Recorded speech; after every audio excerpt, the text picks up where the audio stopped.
What's going on, y'all? You kicking it with the Junkyard Dog on junkyarddogs.com. So a couple weeks back, you see me install the cam. That was just a straightforward, just putting the cam in the motor. We didn't do any of the extras to finish it up. Now, the reason why I go step by step like this is because there's a lot of guys out there who really genuinely don't know or understand what's happening. And I was one of those guys, and I really wish sometimes they would go a little bit slower. So that's why I go so slow on my videos. I try to be really thorough on what I'm explaining, okay? So to do this operation, you're gonna need a 14 millimeter socket. You're gonna need an 11 millimeter socket, an inch-pound torque wrench, a foot-pound torque wrench. Sometimes you may need a mallet, a dead blow, mallet, or a rubber hammer, and sometimes a pipe, a 2-inch pipe. Okay? Sometimes, not all the time, depending on your crankshaft and the condition of your crankshaft. Okay, so let's go ahead and get this knocked out. So when you put in a cam, you always want to put in a new timing set. Always. It's almost like one of those things like, come on, man, you don't want to put this old raggedy timing set back in there and the chain's all loose. You don't want that, all right? So we ordered ours from camshaft. I think they're a pretty good company. Been around for a while. I trust them, never really had an issue with their stuff, all right? So the camshaft set comes with a new timing chain, cam sprocket, and it comes with a crank sprocket. On the crank sprocket, this is really important, pay attention to this.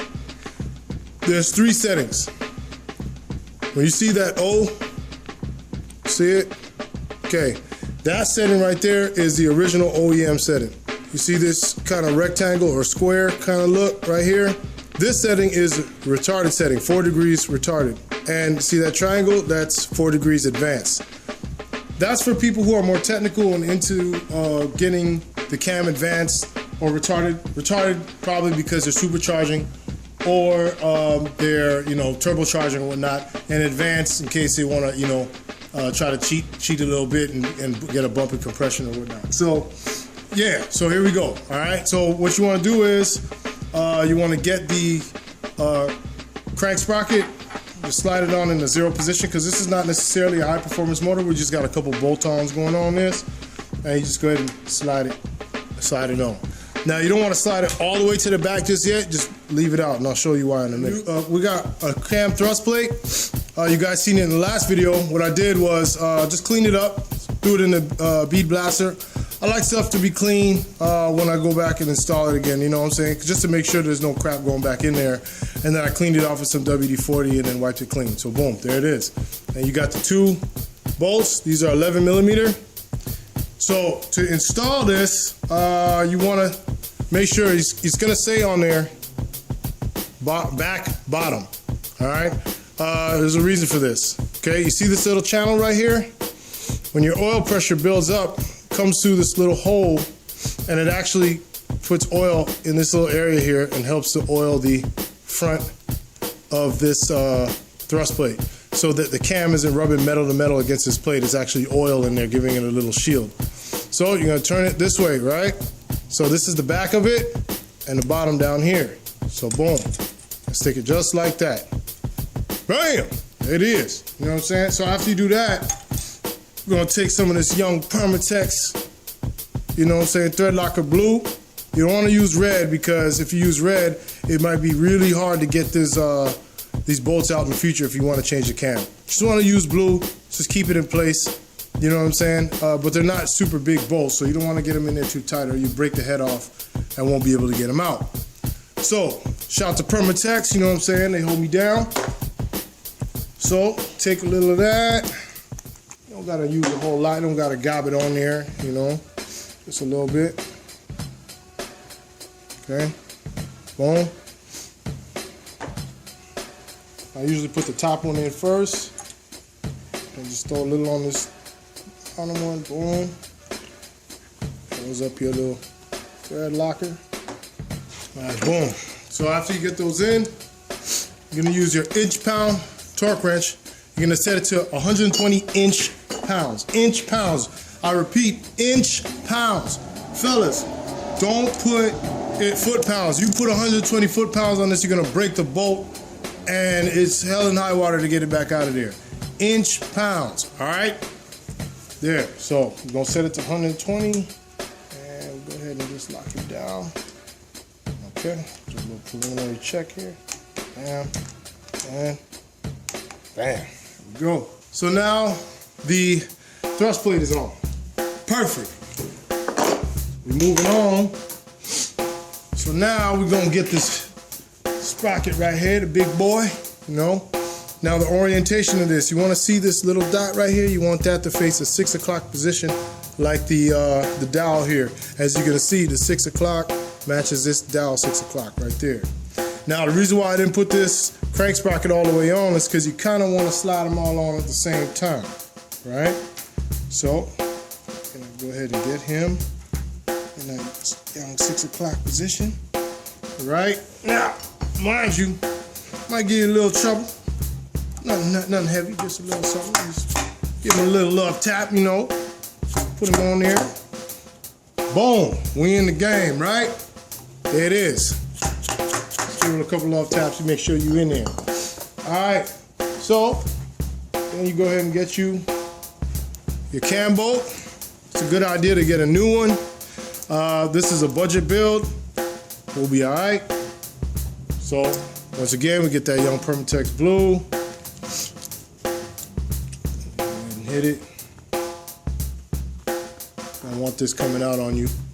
So the washer is gonna have like a round side and a flat side. Flat side goes against the timing chain. There it is. It's in there like that. Now, the final step. Get your torque wrench, 45 foot-pounds, and lock this down. All right, so trick about installing the cam bolt, engine want to rotate on you. So I just kind of put this on and I put my arm on it to stop it from moving. Let's go ahead and just hit that real quick. There it is. Pop. That's 45. Boom. Take all that off. Put it to the side. Boom. Timing chain is on. Look at that. It's nice and tight. You know what I'm saying? Nice and tight. That's the way it's supposed to be. After a bunch of miles, it gets all loosey-goosey when it's on there. It ain't tight. You know what I'm saying? Even just playing around here, it looked like it's all loosey. So yeah, this going in the garbage. All right, timing chain, you in the game. Junkyard dogging, woo! We've been in this shop, the new dog house, the Junkyard dog shop now for at least a month and a half. As you can see up here, we're still painting, ran out of a little paint, but you know, I'm determined, man, so I'm gonna do the whole thing little by little. It's taking forever, but it's gonna get done. As far as mayhem here, it's been in the shop just kind of sitting. Finally, I'm able to get back to it, you know what I'm saying? So, since we're gonna be waiting on the motor, because we brought it down to San Diego, as you guys saw, that we brought it down to Sandog to get the motor treated. So in the meantime, we're gonna do some stuff in the engine bay, because you know, it's gonna be really difficult to do once the motor's in there. First of all, I mentioned I was gonna do a tubular K-member. Also too, the cowl was jacked up, so I got another one from my homie Pablo. He hooked that up, see, it's all jacked up, and it looked like the hood flew up at some point, especially down there on that side. This windshield has a crack in it, so we went ahead and got another windshield right there. We got an old Cougar rear glass in front of it, but we got another windshield, so we'll be able to get that swapped out at the same time, because you know you got to take the windshield out anyway to do the cowl, and they're very difficult to take out without cracking them because they're kind of thin. But yeah, man, so this is it. So what we're gonna do for the front end as well, so we're gonna go ahead and take off the front fascia here. My man Jordan actually gave me some lights for the front one-piece lights, which I think look really dope. But we're gonna take this off, and the whole front from the shock tower here to the front is gonna be cut off. We're changing it to a tubular setup on the front, reduce weight, increase a little strength. Also, the fact that it's, you know, bent down there, because it looks like somebody tried to jack it up at some point from the radiator support. So we're gonna get that out. So we got a lot of work to do. Like I said, very difficult to do with the engine in place. So while it's out, let's go ahead and knock that stuff out, get it out the way. And then in a couple days, we're gonna drive out to San Diego, pick up the parts from Cryo Heat that treated the internal engine parts. All right, as you guys saw in one of the episodes. So let's go.